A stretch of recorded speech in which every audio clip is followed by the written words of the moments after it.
Halo semuanya, bertemu kembali dengan saya di Praktikum Statistik. Bahasan kali ini saya akan menjelaskan tahapan-tahapan yang harus dilakukan untuk melakukan analisis data deskriptif dengan menggunakan SPSS.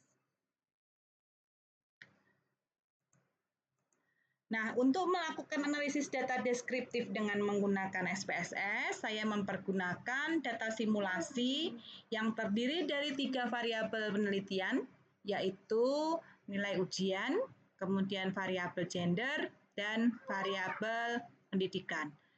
Nah, untuk melakukan analisis data deskriptif, maka langkah pertama yang harus dilakukan adalah dengan mengklik Analyze, kemudian pilih deskriptif, kemudian pilih frekuensi. Nah, untuk menu frekuensi, variabel yang bisa dimasukkan ke dalam kolom variabel adalah variabel untuk gender. Caranya dengan klik hingga berubah warna menjadi kuning, kemudian pindahkan dengan mengklik kursor panah di tengah sehingga variabel gender berpindah tempat masuk ke kotak variabel. Nah, kemudian lakukan langkah yang sama untuk variabel pendidikan responden. Nah, kemudian langkah berikutnya adalah dengan mengklik statistik. Nah, klik statistik ini adalah perintah untuk menampilkan analisis-analisis deskriptif yang harus dilakukan untuk melakukan analisis pada variabel gender dan pendidikan. Nah, untuk menu ini kita skip dengan klik cancel, kemudian kita pilih chart, ya, kemudian bisa pilih bar, pie, atau histogram. Nah, untuk latihan kali ini kita bisa klik bar chart, kemudian klik continue, kemudian klik OK. Nah, kemudian hasilnya kita akan melihat pada output SPSS ada 2 tabel yang disajikan, yaitu tabel frekuensi untuk variabel gender dan tabel frekuensi untuk variabel pendidikan. Pada tabel frekuensi variabel gender dapat diketahui bahwa laki-laki berjumlah 31 orang dengan persentase 51,7 dan responden dengan gender perempuan sebanyak 29 orang dengan persentase 48,3. Nah, sedangkan untuk variabel pendidikan dapat diketahui bahwa responden dengan pendidikan D3 sejumlah 6 orang dengan persentase 10%, kemudian responden dengan pendidikan sarjana sebanyak 42 orang dengan persentase 70%, dan responden dengan pendidikan pasca sarjana sebanyak 12 orang dengan persentase 20%.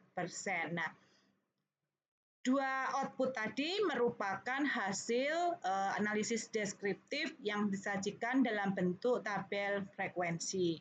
Nah, ketika kita mengklik bar chart, maka SPSS akan menampilkan output dalam bentuk bar, ya, seperti yang tersaji pada layar monitor berikut ini. Nah, ini adalah bar chart atau tampilan visual untuk data variabel gender. Nah, seperti ini sehingga kelihatan gender laki-laki lebih tinggi barnya dibandingkan bar untuk gender perempuan, sehingga dapat disimpulkan bahwa gender laki-laki jumlahnya lebih banyak dibandingkan gender perempuan. Nah, kemudian bar chart yang berikutnya adalah bar chart yang disajikan untuk variabel pendidikan responden. Nah, di sini terlihat ada 3 bar, yaitu yang pertama adalah bar untuk mewakili jumlah responden dengan pendidikan D3,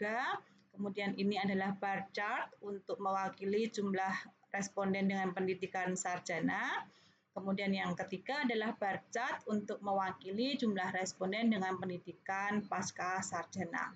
Nah, sama dengan analisis deskriptif pada tabel distribusi frekuensi, pada analisis deskriptif dengan bar chart ini pun jumlah responden dengan pendidikan sarjana jumlahnya lebih banyak dibandingkan responden dengan pendidikan D3 dan pasca sarjana. Nah, kemudian analisis deskriptif selanjutnya kita lakukan untuk analisis terhadap variabel nilai ujian suatu mata kuliah.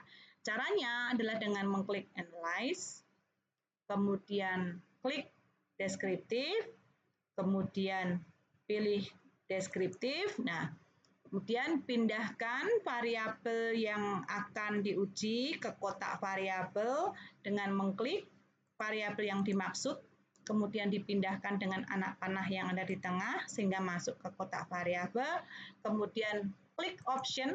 Nah, klik option ini memberikan kita alternatif output apa saja yang akan ditampilkan di bagian output SPSS. Nah, silakan diklik min, berarti kita akan menghitung nilai rata-rata, kemudian standar deviasi, kemudian nilai minimum, berarti nilai ujian terkecil, dan maksimum adalah nilai ujian tertinggi. Nah, ini adalah default SPSS untuk analisis statistik deskriptif. Nah, kalian bisa juga mengklik pilihan-pilihan yang lain sesuai dengan kebutuhan penelitian kalian. Nah, kemudian klik continue, kemudian klik OK. Nah, di bagian output SPSS, nah kita akan memperoleh output sesuai perintah yang sudah kita klik pada bagian statistik tadi. Kita akan memperoleh nilai minimum, berarti nilai minimum untuk ujian mata kuliah matematika ekonomi adalah sebesar 10. Kemudian nilai maksimum hasil ujian adalah sebesar 98. Kemudian nilai rata-rata mata kuliah hasil ujian mata kuliah matematika ekonomi dari 60 mahasiswa adalah sebesar 65,48 dengan standar deviasi atau penyimpangan sebesar 21,134. Nah, demikian yang bisa saya sampaikan mengenai tahap-tahap atau langkah-langkah yang harus dilakukan untuk melakukan analisis data dengan pendekatan statistik deskriptif. Mudah bukan? Selamat mencoba, selamat berlatih, sampai bertemu kembali dengan saya di materi bahasan berikutnya.